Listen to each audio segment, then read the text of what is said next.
2018. Honorable mentions. Same shirt, different jacket, I know. I'm recording this right after the best comic list.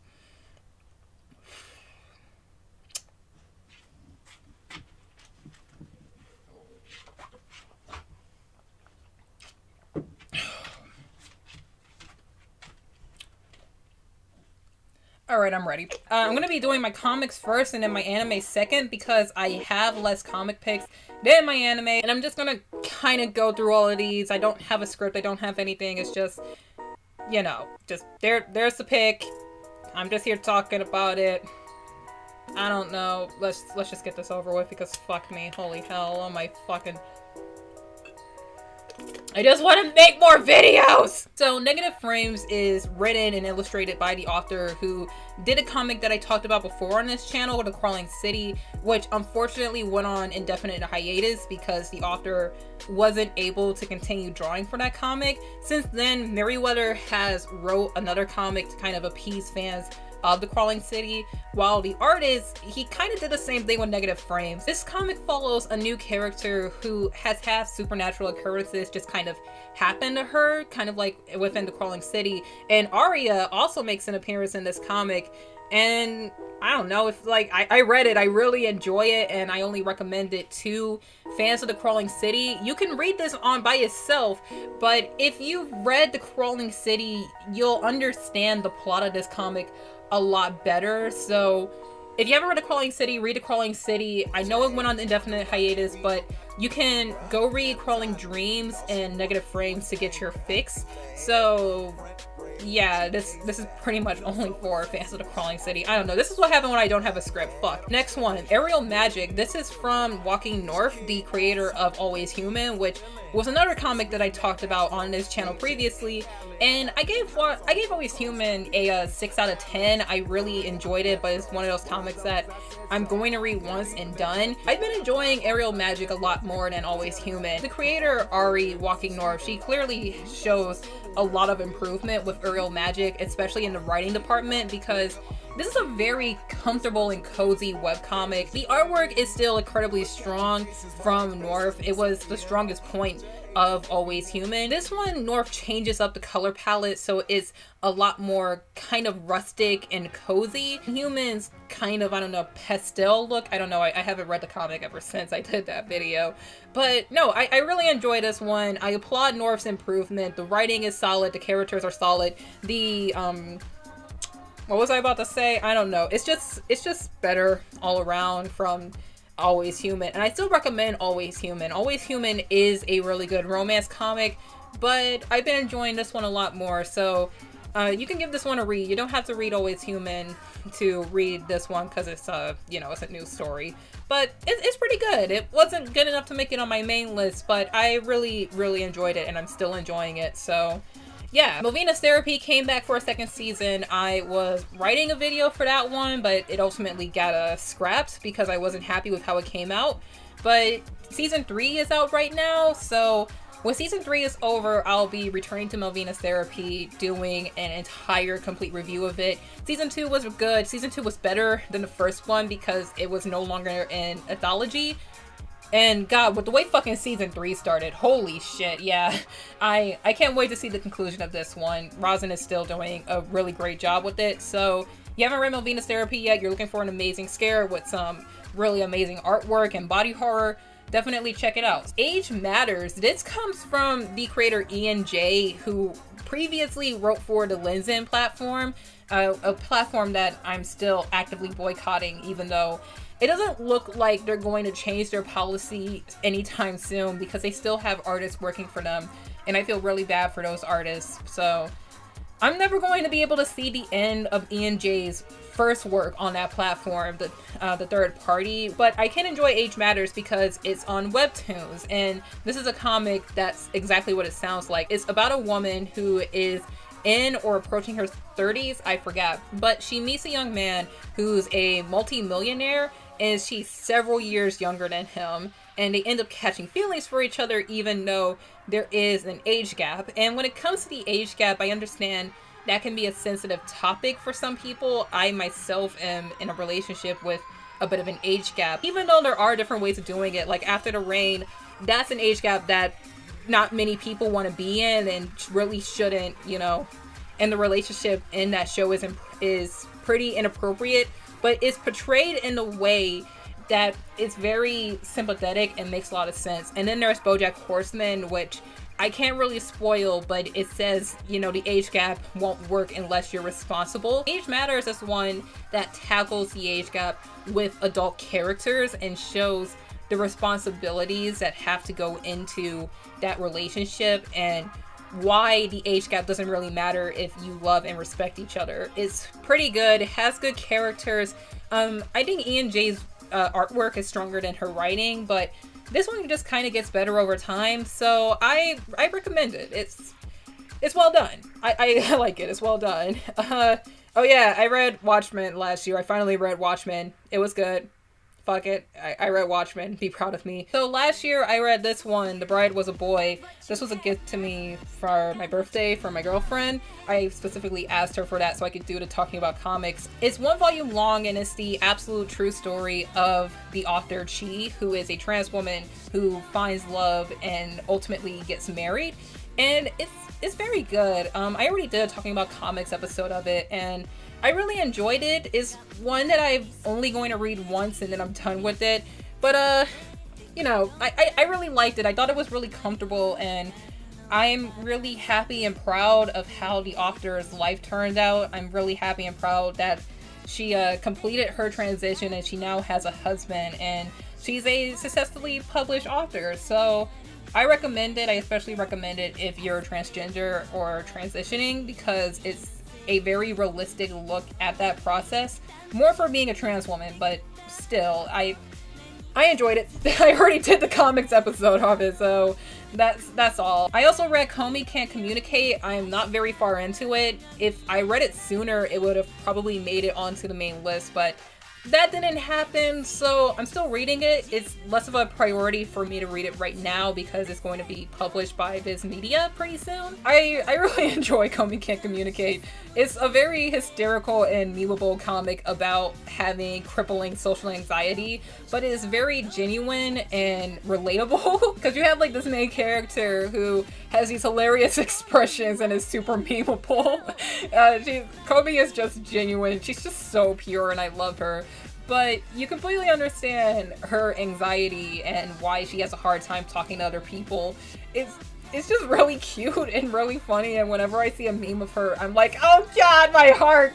But reading the manga, it's like, oh yeah, I feel you on that, because I was once a time in my life where I was so shy I didn't want to talk anymore, and now here I am talking on a camera on YouTube, so I highly recommend it. I'm only 5 chapters in, and I really love the main character, I love the supporting cast, and like I said, it's gonna be published by Viz Media, so I can't say a lot about it other than I really love it, the memes are hilarious, and I really think a lot of people should check it out, because this is a really, really good manga, and it's only getting more attention and popularity by the day, so yeah, read it. It's fun. Last year, I finally read The God's Lie, and I was kind of disappointed by it. This was, like, I've heard really good things about The God's Lie. I heard a lot of people say that they really like and enjoyed and recommend this manga. It's like a one-shot manga. I read it 20 minutes, and in the end, I was like, I wasn't really impressed by it, and that's because I am not the proper demographic for this manga. If I was the age of these kids, if I was back in middle school and I read this manga, I probably would have really, really enjoyed it a lot more than I did. But I think it's just kind of average. I give it a 5 out of 10 because it's like, you know, so many things in this manga is very simple for young readers. And I wish I knew that before going in because I'm definitely not a young reader. And a lot of the things that happen in this manga I've seen done better in other works in a much more mature way, in a way befitting of me and my reading level and what I enjoy. I know that other people will enjoy this much more than I did, but again, I would have enjoyed it more if I was younger. That's not to insult the manga, I'm just not the proper demographic for this, so I have a really hard time recommending it. You can read it if you want to, but me, it was like, I'm just glad I checked it out from the library. Speaking of what I checked out from the library, I came across a 2-volume manga called, what is it called? Black Museum, The Ghost and the Lady. This is a manga from the creator of Ushio and Tora, which I've never read the original manga. I haven't seen the original anime. I haven't seen the reboot that was done by Mappa, I believe. So this was the first work I've read by this author. And The Ghost and the Lady is actually a sequel to this short series, The Black Museum. And I rather enjoyed it. I didn't think I was going to enjoy it that much, but I had a fun time with it. It was a short read, it was a quick read. It's a historical fiction about a young aristocratic woman who wants to become a nurse, so she casts aside her wealth in order to help other people because one day she heard the word of God. But she's in utter and complete despair, not only because her parents are not supportive of her becoming a nurse, but also because she can see ghosts, and the ghost that's attached to her is literally killing her. So she enlists the help of a ghost who was once a professional duelist when he was alive to help her. Well, not really help her, but actually kill her. But that doesn't happen because the ghost is so interested in her that he ends up following her and helps her become a nurse. Because the ghost is really, really bored because he hunts a playhouse and he's seen so many different plays over and over and over again that this is something that's new and exciting to him. And he thinks that this young lady, Florence, is going to be kind of like his own epic play that he gets to follow and that he's the sole witness of. So if that sounds intriguing to you, then check it out. I can't really say much about it. It's another one I checked out from the library, but I really enjoyed it. I'm probably going to read it like 1 or 2 more times because it was nice. It was a nice read. It was a fun read. It was a short read. That's all I can really say about it. I liked it. I just liked it. I don't know what to say. Oh, fuck. Yeah, last year I read these 2 manga for a video that I was going to make. I'm still making it, but I ended up reading Collectors and What Did You Eat Yesterday to make these videos because I thought it was going to make it into that video when they ultimately didn't, because I didn't really like these manga that much. Well, I can't say much about What Did You Eat Yesterday because I've only read the first chapter of that, and I know it's published here in the West. I know it has its fans, and I hope that it gets better over time, but I wasn't really all that impressed by the first chapter. I'm probably gonna keep reading it because it was only chapter 1, so I'm gonna try and read the first volume and see what I think about it for the rest of that. Meanwhile, Collectors, I really, really didn't like. I thought Collectors was annoying as fuck because it's a josei manga about 2 women in a relationship and they don't agree with each other's spending habits, so they're constantly fucking arguing and bickering. You know, why do you spend so much money on books? I don't know. Why do you spend so much money on clothes? And it's annoying as fuck because of how repetitive it is. It's just like, okay, if you want to ask her to move in, if you want to ask her to marry her, then stop fucking arguing. Just fucking sit down and talk and, you know, yeah, be fucking adults here. God damn. It's every single chapter. Every single goddamn chapter. It's just back and forth bickering. And then at the end of the chapter, it tries to justify their relationship by saying, oh, look, they love each other. Like, I think that these 2 should break up right the fuck now. Because having 1 or 2 pages of them having sex is not enough to convince me that these 2 are good people for each other when they're constantly fucking arguing about money. Fuck that, no. Yeah, I dropped this one. I was so fucking annoyed by it. Oh my god. So I read a manga by the author who made Goodnight Punpun. I forgot his name. But I read his manga. I can't really pronounce this. I'm gonna have the title on screen. I'm gonna try and pronounce this. Solanin? I can't pronounce that.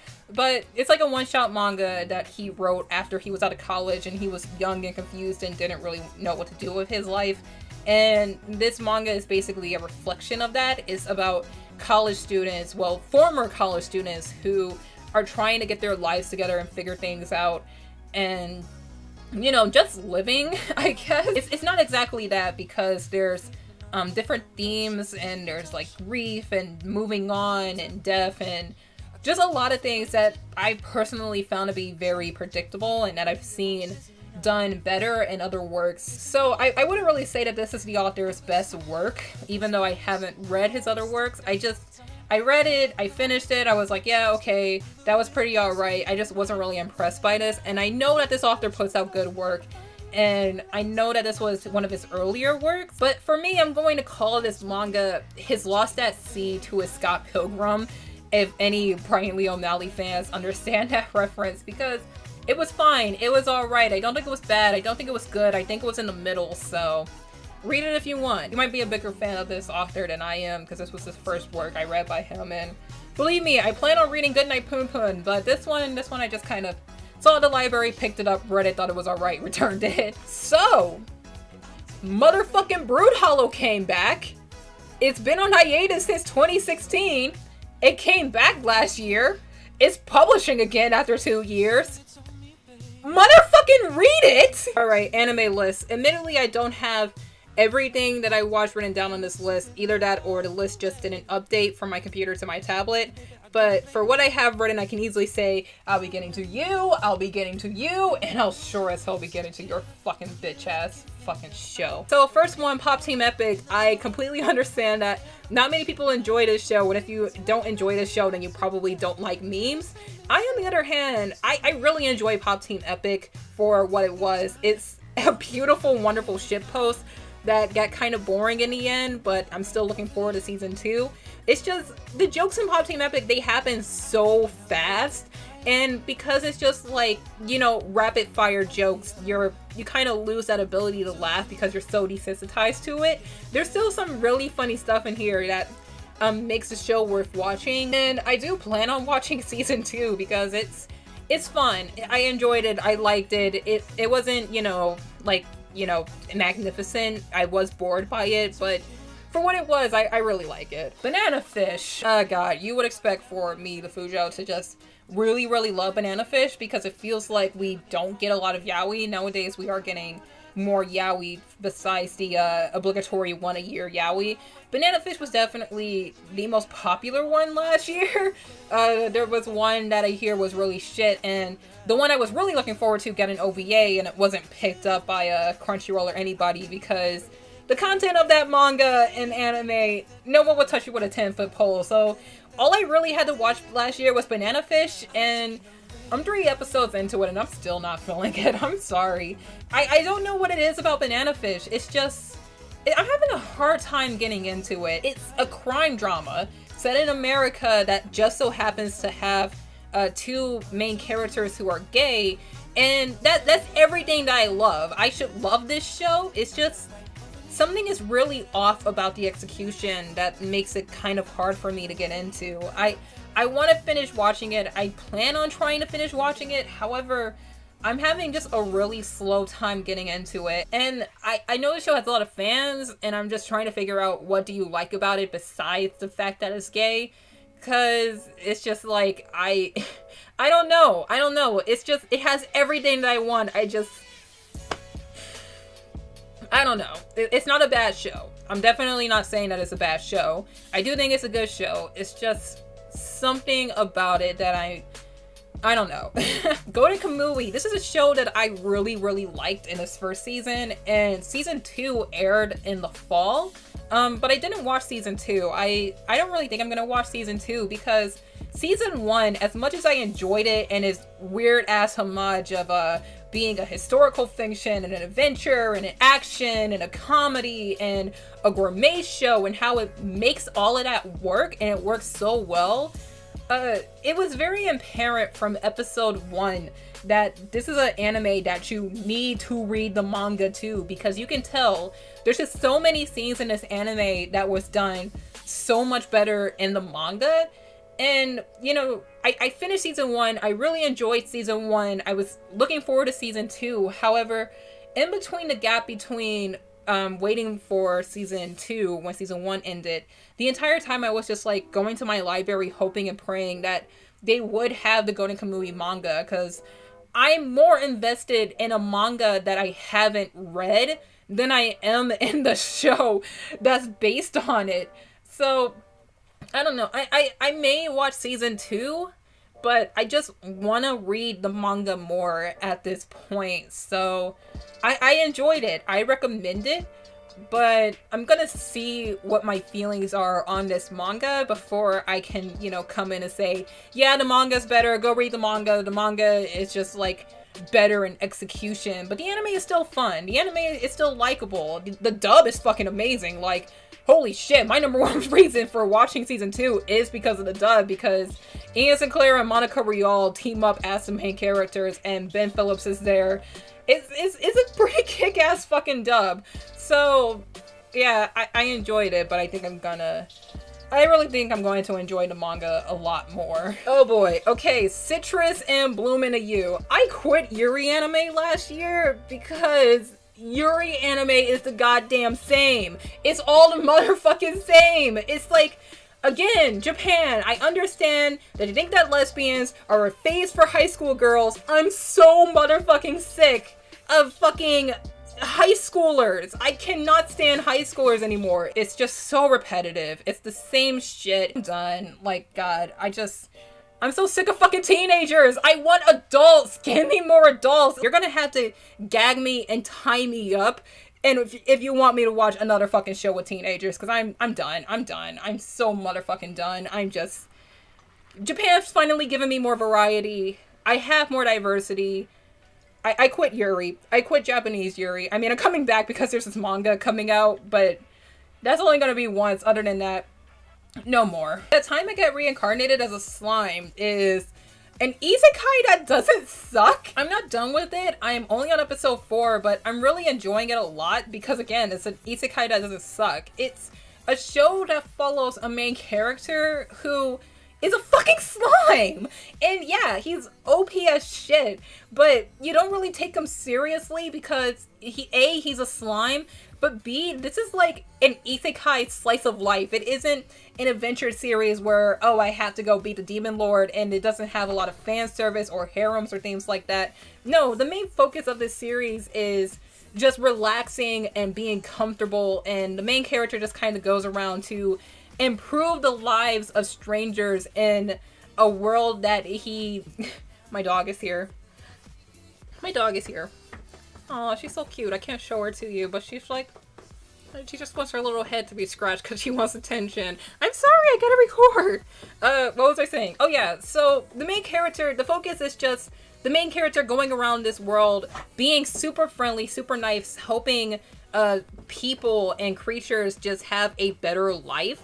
And he's just doing all of this because he's just nice. And it's not like, general flat 2D nice guy. No, you just like completely believe this dude and what he does. And he's just enjoying himself. He's just enjoying his new life. And because of that, I enjoy this show a lot and I highly recommend it. I'm not done with it yet, but I can't wait to see where it goes because it's super comfy and it's an isekai that doesn't suck. How rare is that? An isekai that doesn't suck. Hello, Jewel. Cells at Work. I brought this up in the Best Comics video because I put Cells at Work Black on the main list, and I enjoyed Cells at Work for the first 3 episodes that I watched it. 4 episodes I watched it. The problem with it is that it's extremely repetitive. And I can't blame you for dropping it because it's repetitive, but I heavily appreciate Cells at Work for what it does. Even though I do plan on dropping it once I watch episode 7, which is supposed to be the cancer episode, I appreciate just how this show is an edutainment that's actually entertaining and how it has really likable main characters and just like kind of everything that it does. It's a great anime because it is what it is and it does what it does.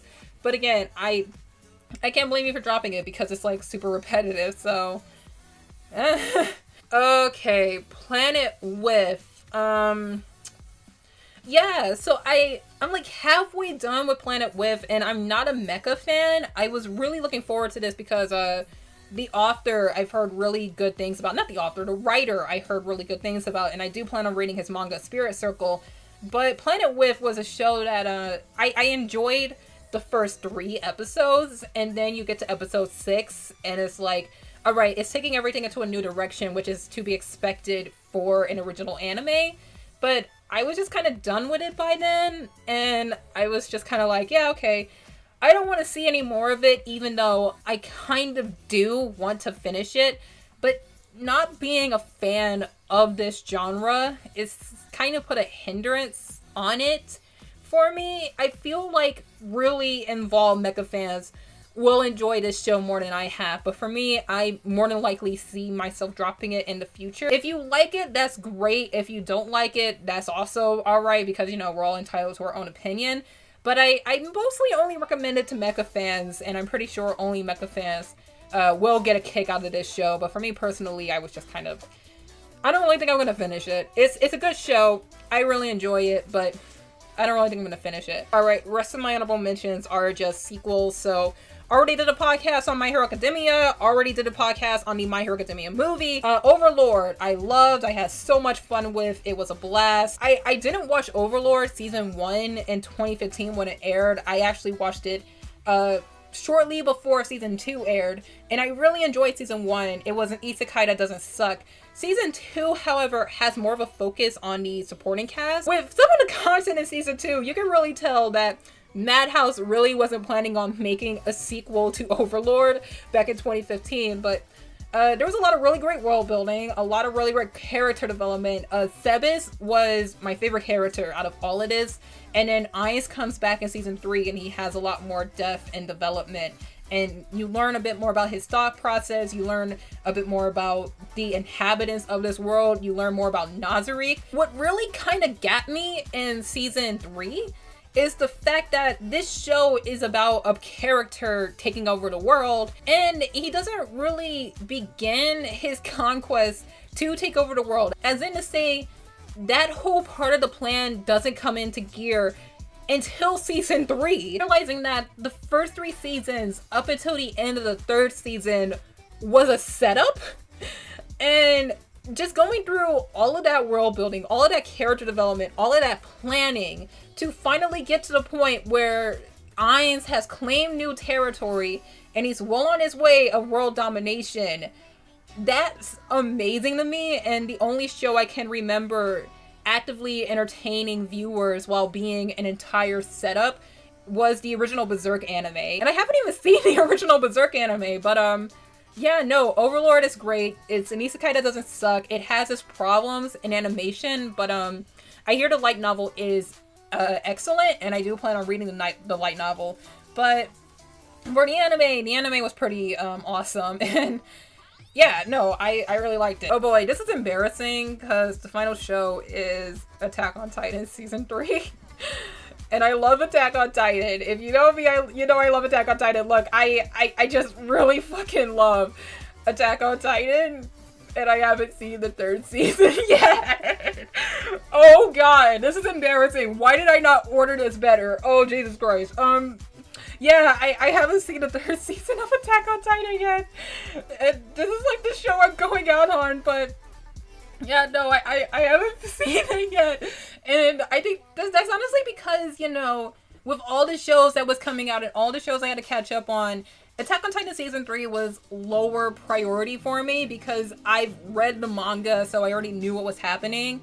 So I do plan on watching season 3, of course. I hear that, well, no, I read that season 3 actually sped up the manga because the political arc that this 3rd season is based on, it was very slow, and Hajime himself admitted that he was basically on zombie mode when writing the political arc, and Attack on Titan is already a slow show. It has a lot of slow pacing, but that's honestly kind of like one of the reasons why I love the manga and anime so much. How, you know, 12 hours can take place over the course of like 10 episodes, and in the end you're like, wait, it's only been how many hours? So yeah, no, I hear season 3 is great. I hear a lot of people love season 3. I can't wait to sit down and watch it. I really need to watch it now because season 3 actually got split up into 2 parts because the production of this show is a goddamn nightmare. Holy shit. Nobody is getting a fucking break from this, like, working on this new season. Oh my god, what the fuck is going on over there at WIT? I feel terrible, honestly, thinking about how season 3 is being split up into 2 parts, and part 2 is coming next season, while the same studio is going to be dropping Vinland Saga. And it's just like, what are you doing to those poor fucking animators? And, you know, for better or for worse, they went on Twitter and they asked for animators to help them finish the show And we waited 4 years for season 2. Here we are with season 3, which had to be split up into 2 fucking parts. And this is like, season 3 is going to have a major turning point for the show, because it's like, Attack on Titan is like a zombie apocalypse. It's man versus monsters, then man versus monsters and people, and it's going to become man versus man pretty soon. So this arc is pretty fucking crucial, and it's just, I honestly feel bad for watching this show, but I love it so much because, for better or for worse, it's still excellent. And there's like so many parts that remind me why I really fucking love this anime and manga, because it's beautiful to look at, it's excellently produced. The directing, you know, the directing kind of changed up a lot because it's a different director now. But man, what the fuck is going on over there? I just hope that they're getting paid properly, which they're probably not. I know that they're probably being worked like slaves over there at Studio Wit to make Attack on Titan, because this is supposed to be their big moneymaker show. But you waited 4 motherfucking years for a new season. And I know that, you know, there's a lot of Japanese fans that are still with the show. But in America, we have My Hero Academia now, and it's like heartbreaking. How the wait kind of destroyed my fandom. Like, I've been a part of this since 2013, and season 2 comes back, and I was expecting for the fandom to come back, but it's like, we've shrunk. We're so much smaller now, and it really, really sucks. Yep.